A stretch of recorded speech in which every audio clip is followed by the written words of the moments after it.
Welcome to Storytime with Miss Rachel. Do you find it difficult to make friends sometimes?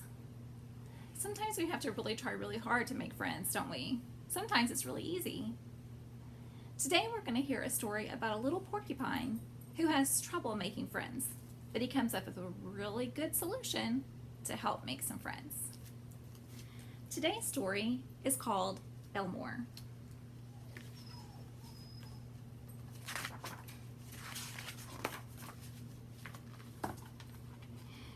Elmore lived by himself in an ancient maple tree. He loved it there.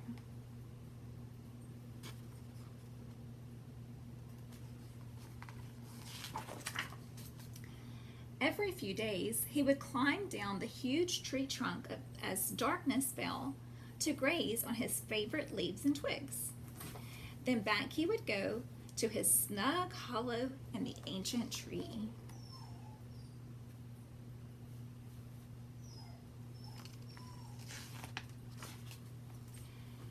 Elmore was solitary. That means he lived alone. And you would think he'd be used to that by now. But here's the thing. He often felt lonely. Solitude can be very boring.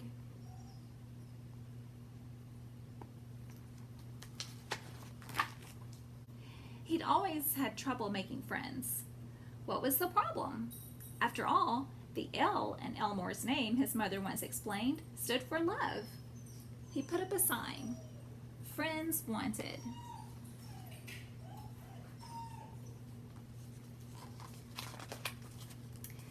He was discouraged by what he overheard. He's too prickly. It's hard to be around him. I'm too prickly. Elmore shook his back and his quills rattled. It was true.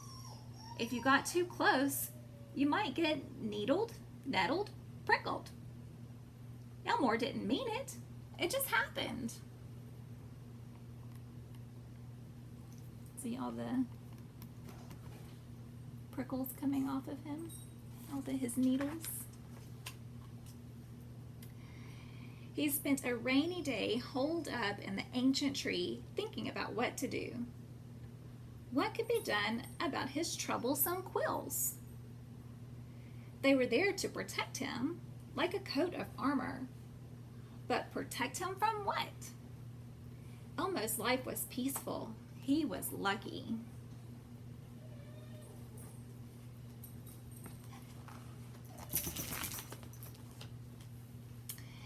The next day, his old uncle happened to come by, shuffling along past Elmore's tree. "Good morning, Elmore." A moment later, he said, "You don't seem your usual cheerful self. Is something wrong?" "I wish I didn't have all these quills," Elmore explained. "I'm too hard to be around. I have no friends." "I'm your friend," his uncle smiled. "That's different," Elmore replied.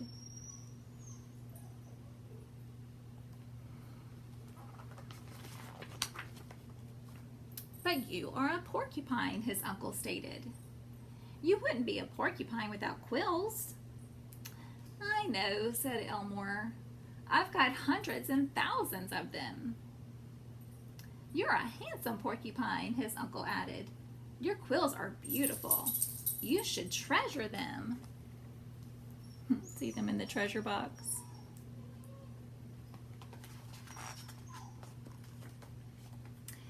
His uncle's kind words made Elmore feel better.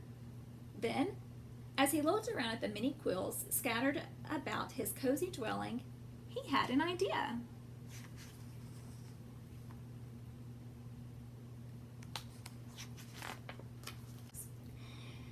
Elmore tied up each small cluster of quills with a bit of string. See, he's making little packets of quills. He posted another sign. "Elmore Quill Pens, 100% real porcupine quills. Free."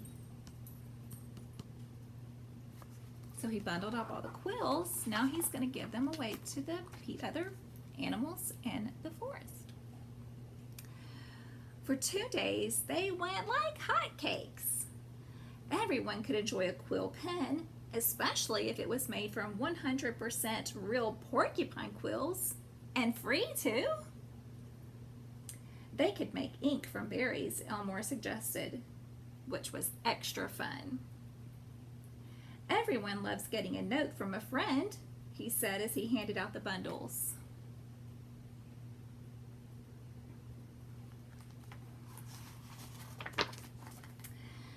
By the time the last quill pens were gone, Elmore was tuckered out. But most of all, he was happy.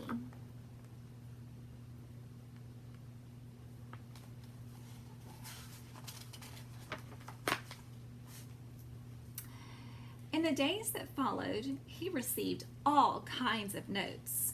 It was exciting. We love our quill pens. This is a picture of us. Let's be pen pals.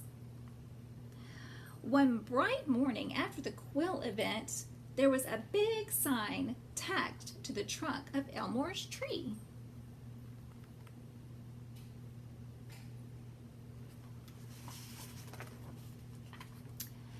You're a beautiful porcupine. Our woods are lucky to have you. Your friends. Isn't that a nice note they wrote him? I really like this story about Elmore. The other animals, they just couldn't see past his prickly quills until Elmore showed his true heart. Then they were able to make friends with him and learn that Elmore, even though he was prickly on the outside, had a great loving heart on the inside.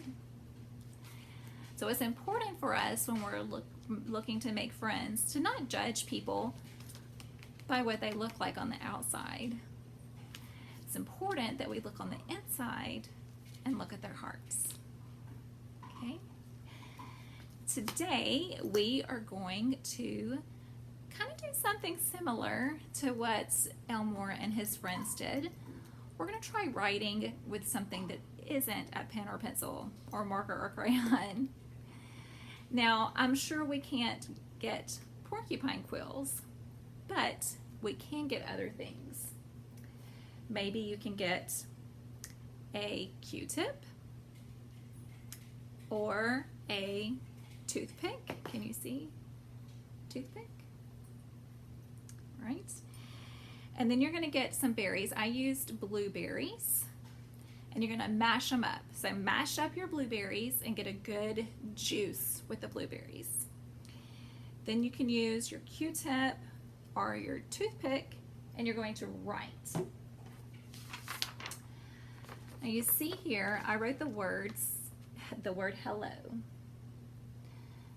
This one I used the Q-tip.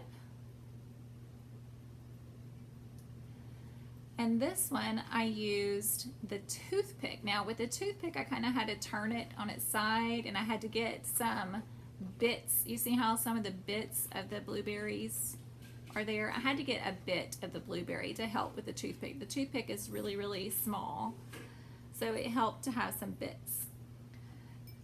And so you're going to write or draw whatever you want with your mashed up berries and whatever you're using to color with, to write with. Okay? Then I want you to think about, in this one page of the book, one of the little forest friends, this one right here, she writes a note that says, "Let's be pen pals."